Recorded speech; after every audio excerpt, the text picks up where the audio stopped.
Hi everyone, welcome back to the channel and a new video.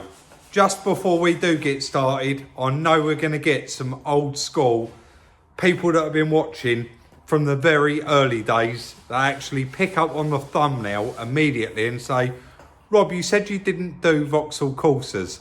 So the situation is, they've never really been for me, the Corsas, the earlier ones. I never used to sell too many of them.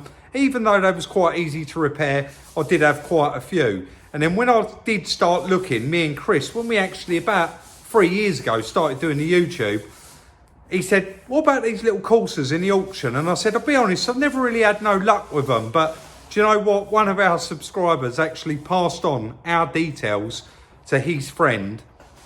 Again, I'm going to ask everybody to be respectful in the comment section. He's had an accident in his car, and for one reason or another, he could not claim off of his insurance. So, of course, it is unrecorded. He did say a price to me, and I said, I'll be honest with you, with how far you are, we would want it for around this price, including the delivery. And he went, do you know what? It's the best offer I've had. And he has had some offers that were ridiculous, to be honest. They were scrap money again from scrap yards. So we said, you know what, let's just do it. We've never had one on the channel, so it is a Vauxhall Corsa. I don't know if it's a limited edition, a limited.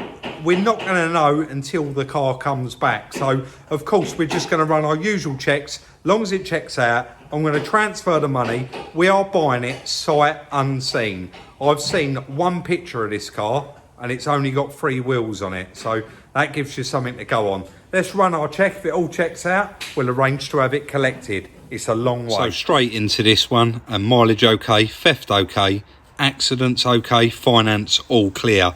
You have got to obviously do these checks before you buy it. We've bought it from someone we've never met before, never spoken before. He's reasonably young lad, and it is a 17 reg car, so you've just got to do your checks and double check everything. Spotted activity, manufactured 1st of the 1st 2017, registered 6th 17, had maintenance 6th 17. That'll be a PDI check, won't it, because it was brand new. 1st 2018, that's a service. 3rd 18, maybe a recall or another service. The 6th 2020 was 6-month extension on the MOT there.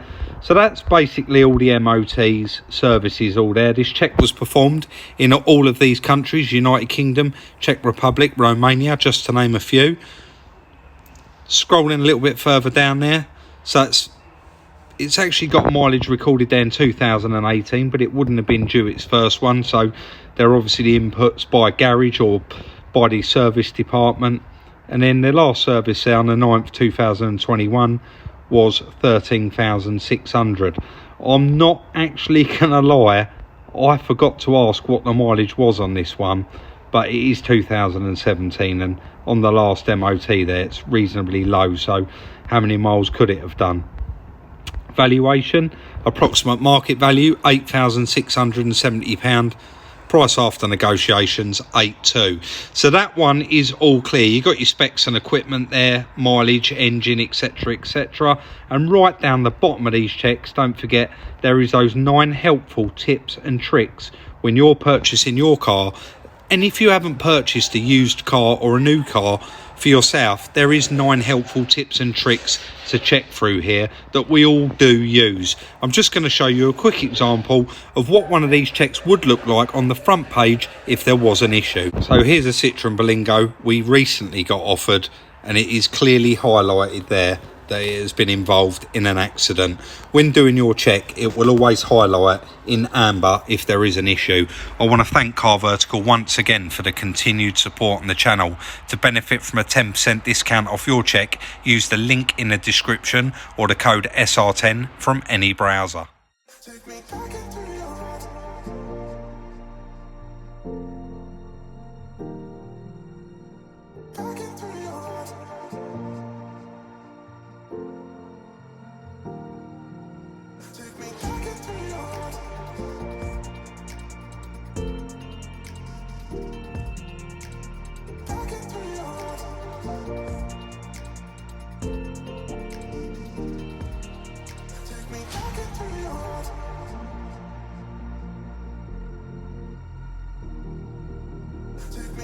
Bit of work there, mate, getting that off the back of the truck. Yeah, a little bit of a struggle. And Nick did say, to be honest, he said, he did ring me and said, oh, how am I going to get this on my truck? And I was like, mate, if you break something else, you break it.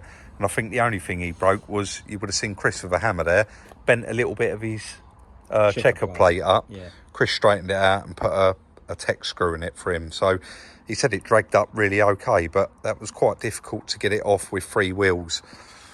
It has had quite a wallop. We was expecting that bed to all be bent back and snapped off though, and it hasn't. All it's actually done is snap the lower arm out the front of the bed, and then the shafts ripped out on it. So, I mean, it's the B post is definitely going to be A post drive. I'm miles away there. Yeah. But the door is. Yeah, that's quite common though, isn't it? Yeah, it is. Yeah. Especially if the hinges have gone back even. Yeah. We can't really open that door, can we? Really, let's have a little look round it. A few scars, isn't it? Yeah, there. I'll be honest, I went to open the driver's door. No disrespect to the guy that owned it, but I couldn't drive the way he drives. Have you seen how far the seats? I've actually played with it. I thought it was broken. Oh, did you? Yeah, but you're right. Yeah, it's just been laid back like that. Yeah, I've seen quite a lot of youngsters actually driving like that. Yeah. Bit on that wheel. Let's have a quick look in here. Yeah. That's actually, you've actually put it up, haven't you? I thought I was checking it out because I thought it had broken. When I looked in here, that's what it was like. So, all the airbags are gone. Chris, you've had the ignition on. Yeah. You was doing the steering this side. Yeah. Mileage? 19,000. 19, nice. So. Not the quick repair we was hoping it would be. No. I don't think. No, they did. On Car Vertical, it did say the mileage of this vehicle should be at the moment around 16,000. Yeah, 19,000. According to the MOT history. Yeah. But I've noticed that as well. Yeah. How that's holding air, I'll never know. Yeah. There's actually a massive chunk.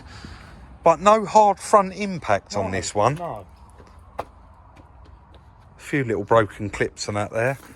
No, quite localised bit of damage really. Just more than we was expecting, isn't it? Yeah. What do you reckon, mate? Where should we start? Get it on its wheels? Yeah, I think really we're going to have to put this one on the back burner. Yeah. But it's not going to hurt. It's nice to have a bit of stock. Yes, but just for the ease of moving it, I think wishbone and drive shaft, don't you? And see if we can get it running and driving. Yeah, definitely. We haven't even attempted to start this because the actual cup of the drive shaft's gone. So there's no cup in there at all. And there was oil all over the back of Nick's truck. So there's going to be no gearbox oil in there. So should all run okay. Yeah, it was running all right when it crashed. I think people are getting a bit bored of me saying that, aren't they? Mm. But yeah, let's concentrate on. I mean, there's a bit of life in the battery because I could hear the radio come on when you turn the ignition on. Yeah. And when you was turning the wheel, this was turning, so we got no broken rack there. No. Yeah, let's get on the internet, try and source. Just second-hand parts is going to be fine, isn't it? Yeah. And then hopefully get it back on its wheels, start the engine, get it running and driving. Is it holding its water? Yeah, it's about a third of the way up the bottle. There's no radiator damage on it, is there? Probably need a wheel and tyre, don't we? Yeah. Little 1.4 limited edition. So the roof is different colour, is it? It is, yeah. Black roof, yeah. Gotcha. So the earlier ones of these, I think it was, because this is a Corsa E. Is it an E? It is, yeah. So the one just before this, there was quite a lot of them limited editions, and that will ring a bell to you because there's quite a lot of them was white with a black roof. That's right, yeah. Or a black one with a white roof. So, yeah, let's get on the internet and see if we can source some suspension just to get this one on its wheels and get it moving. Get a drive shaft in there and stop that oil from leaking. We'll have to top that up as well. I've just been and picked the drive shaft up. Not one of the nicest places we've been to.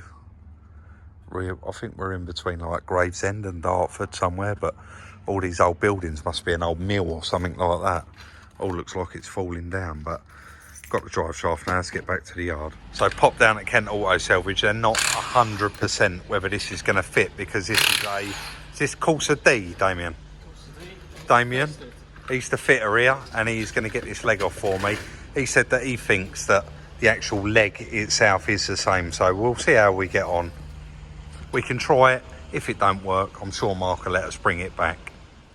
Nice new lower arm, drive shaft, and the most important thing of the day, a nice cup of coffee. Let's get back to the yard, get these fitted.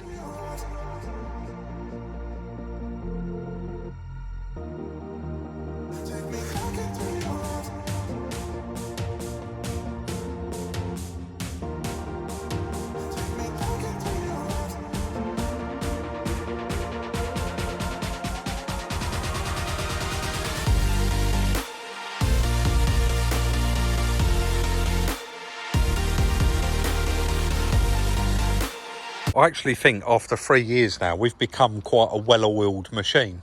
Yep. Because I wasn't expecting that. I've just arrived back with the stuff. So the wheel, the drive shaft, the leg, the hub, I've got all of it. And Chris has cracked on while I've been out and got it all stripped out. So we're now actually ready to start putting it all back together. Yep. We've got our gloves on, mate. Let's crack straight on with it. This, you have just checked this, obviously, off camera. Yep. This is the new one. This is the new one, yeah. And you you can see how bent this one is. Let's stand around. Oh yeah, that's hub as well there, isn't it? Yeah, yes. So not really a lot of the leg. Most of it on the McPherson strut, but a little bit on the upright as well. Yeah, you can see that there. It's really if you bad. swing that round so that that's sort of parallel to that one, you can see how much that is. Yeah, I mean it's no secret that has had a proper wallop, that one. Yeah.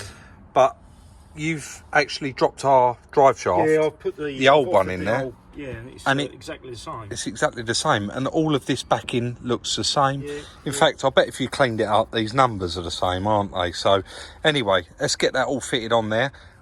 Love to hear this run, so it will be nice. Get some gearbox oil in it and get it running. So let's get that on there.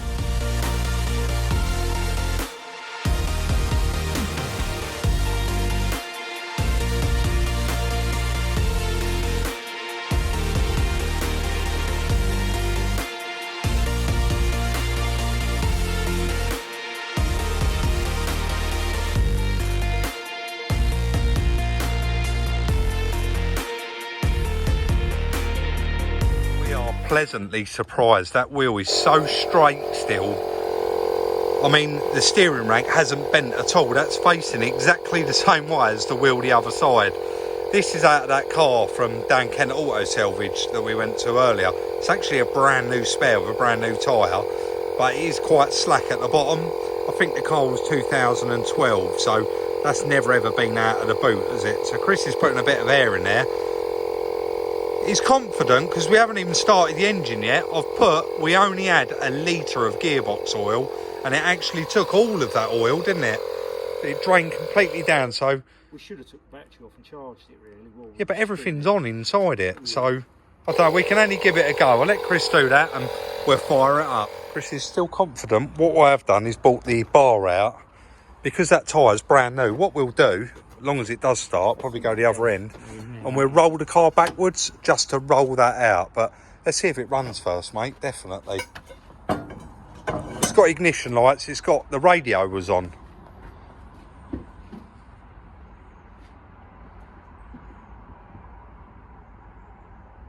That bonnet's actually shut. Look at that gap where that's all bent down and backwards. Are the keys in it? Yeah. I don't know. Yeah. She's a rut. That sounds sweet as well. Try the gears, Chris, see if it moves. Perfect. Quite on there, but it moves.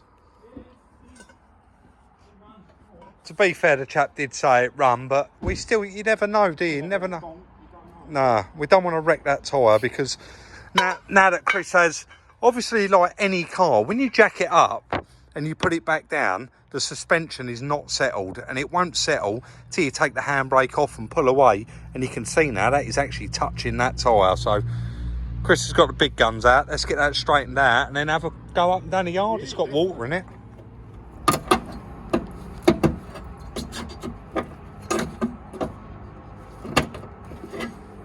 Should clear it, shouldn't Yeah, you got a bit of movement bit there. of plastic there, isn't it? Yeah, see if you can get that to tuck up with that bar. Up It's all behind. that'll take the wing off, isn't it? But We try it like that and see. Yeah, definitely. We only wanted to make it so it's movable. Yeah, you're going to get a bit of noise from that, but nothing to worry about. As long as it's movable, that was all the... Let's go. Let's go. I know it's like a very minimal part of this project, but I love that. When they're on their wheels and they're driving, you just completely change the bit of salvage, don't you?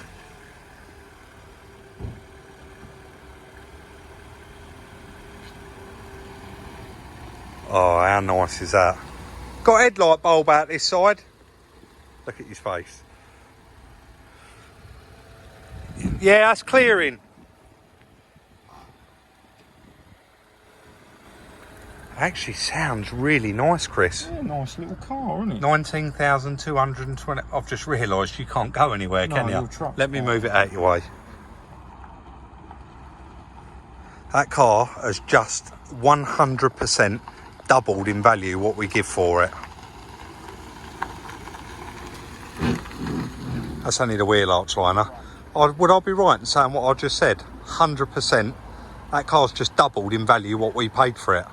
Well, I suppose you could look at it that way. It definitely has, hasn't it? Yeah, I mean, That's now a nice piece of salvage. that's right, yeah. Well, it all drives, mate. Keys are on there. How much petrol's it got? That's all I want to know. Not a lot. No, not a lot. Light isn't on, it's got 1 bar. Oh, is it?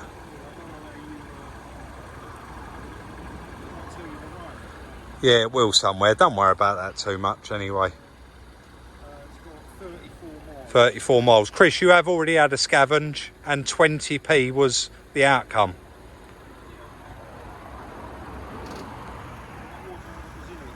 That's all that was in it. Turn it round then, mate, and then we'll have one run down the yard in it.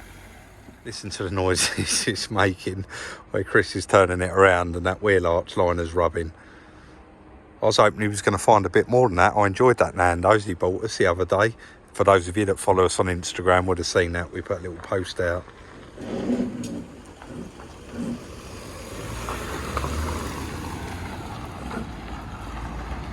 Yeah, we're happy with that. And now we can park that car anywhere we want. When it did arrive, that was the only place it could go, where we took it off the back of the truck. But yep, another lovely little bit of salvage. So there it is, all back on its wheels. I have just parked it over there actually and give it a good vacuum. And we just popped that light in there because I wanted to make my list. But even with just a quick vacuum in there, get all the crud out the carpet and out of the seats has made a big difference. But I've got the list. I need to now get on the internet, ring Silver Lake. I'll probably email them the list, it's a lot easier. And it's just a waiting game. Get every single part for it before we move on with it. Bit like the Mini, really. We got everything in place and then we was able to just carry on with those videos. So I think we're actually just going to leave that one sitting in the background for now. Fell on our feet again there with that one, guys, because we actually was just discussing, Chris said, oh, I was so happy when I see that on the back of Nick's truck. Only because, worst way, we was actually expecting that car needed a complete subframe, complete bed. We thought that's definitely moved all that, but it's not. It's absolutely bang on. And Chris said that wishbone is obviously quite weak at the front there. It's designed to snap, I suppose, is it? And it has actually snapped and the wheel's gone back and thumped that A-post. That's the first time I've got that right in this video as well. I don't know how many times I've called it a B-post. But guys, that is the end of part 1 on the little Vauxhall Corsa. Of course, let us know what you think in the comment section down below. And of course, at the end of the series, we'll let you know what we paid for that car, how much it cost us to get it back here. And of course, the most all-important bit is how much did me and Chris end up with it, pre-tax profit. We do always say, a lot of people say you sell your cars too cheap, but we have always been the same, Chris, haven't we? If the numbers stack up at the end of the month and we're ahead, we're doing it right. So that is the end of the video. Don't forget, follow us on Instagram at Salvage Rebuilds for the sneak peeks and of course to offer us your cars and buy our cars once they're completely finished. Always include your telephone number, like, subscribe and share. Turn on the notification bell so that you don't miss any of our upcoming videos. And we'll see you very soon in the next one.